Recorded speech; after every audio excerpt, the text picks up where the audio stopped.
ശത്രുക്കൾ പറയുന്നു, ഇതാ അവരുടെ കൈകളിൽ മിസൈലുകളുണ്ട്, യുദ്ധക്കോപ്പുകളുണ്ട്, ആധുനികമായ സൗകര്യങ്ങളുണ്ട്.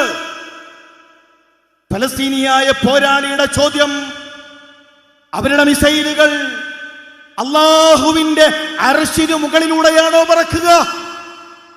അല്ലാഹുവിന്റെ അർശിനു മുകളിലൂടെ ഇസ്രായേലിന്റെ മിസൈലുകൾക്ക് പറക്കാൻ കഴിയുമോ? എങ്കിൽ ആ അർശിൽ ഉപവിഷ്ടനായ ഒരു റബ്ബിൽ, ഏഴാകാശത്തിനുപരിയിലുള്ള ഒരു റബ്ബിൽ വിശ്വസിക്കുന്നവനാണ് ഞാൻ.